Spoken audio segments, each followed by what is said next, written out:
मन्नत के पीछे गुंडे पड़े और गगन देगा मन्नत का साथ। जी हाँ दोस्तों, सीरियल मन्नत के आने वाले एपिसोड में बहुत ही इंटरेस्टिंग और धमाकेदार ट्विस्ट देखने को मिलने वाला है।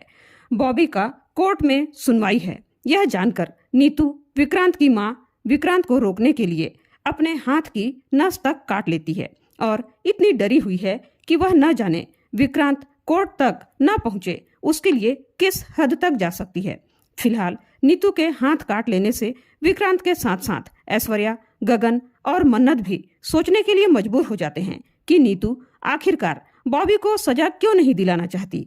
ऐसा कौन सा राज छुपा रही है नीतू, जो विक्रांत को रोकने के लिए अपनी जान की परवाह तक नहीं करती।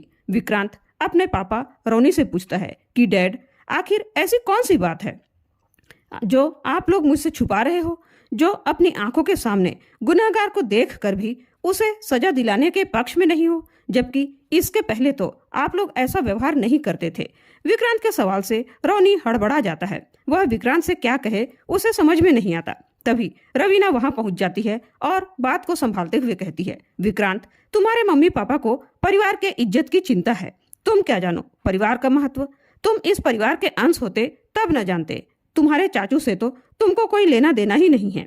सलूजा परिवार का खून होता तो समझ पाता ना हमारे दर्द को। रवीना की ऐसी बातें सुनकर विक्रांत का दिमाग घूम जाता है। वह कहता है, चाची, आप कैसी बातें कर रही हैं? मैं सच का साथ दे रहा हूँ। इसका मतलब ये नहीं है कि मैं सलूजा परिवार का हिस्सा ही नहीं हूँ। चाची, आप ऐसा मत कहिए, वरना मैं तो जिंदा ही नहीं रह पाऊंगा, क्योंकि मैं अपने मॉम डैड से बहुत ज्यादा प्यार करता हूँ।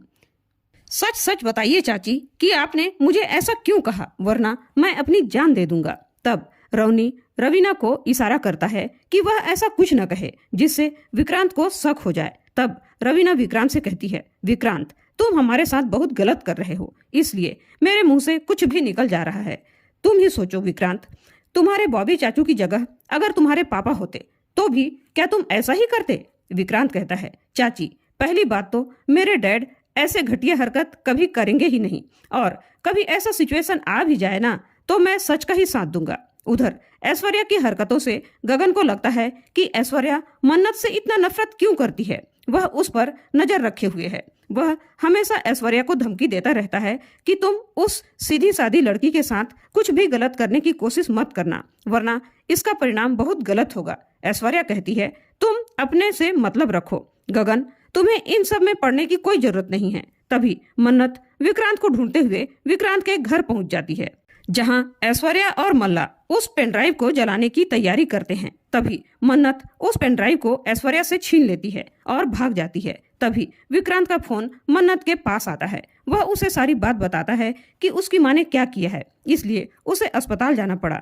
तब मन्नत कहती है, सर, पेनड्राइव मेरे पास है, आप चिंता मत कीजिए। तब विक्रांत अपनी पैंट की जेब में पेनड्राइव ढूंढता है, लेकिन उसे पेनड्राइव मिलती ही नहीं। तब मन्नत उसे सारी बात बता देती है कि ऐश्वर्या उस पेनड्राइव को किस प्रकार जलाने की कोशिश कर रही थी और उसने उससे हासिल कर लिया है। लेकिन दोस्तों, मन्नत की मुश्किलें खत्म होने का नाम ही नहीं लेती। मन्नत जैसे ही पेनड्राइव लेकर कोर्ट जाने के लिए निकलती है, ऐश्वर्या के गुंडे उसे रोक लेते हैं और छीना झपटी करके मन्नत पेनड्राइव खो देती है। तो दोस्तों, अब यह देखना दिलचस्प होगा कि क्या मन्नत बॉबी के खिलाफ और कोई सबूत इकट्ठा कर पाएगी, और विक्रांत को जब पता चलेगा कि मन्नत के साथ क्या क्या हुआ तो वह कैसा रिएक्ट करेगा। जानने के लिए हमारे चैनल पर बने रहें, और चैनल को सब्सक्राइब नहीं किया है तो प्लीज चैनल को सब्सक्राइब जरूर कीजिएगा। धन्यवाद।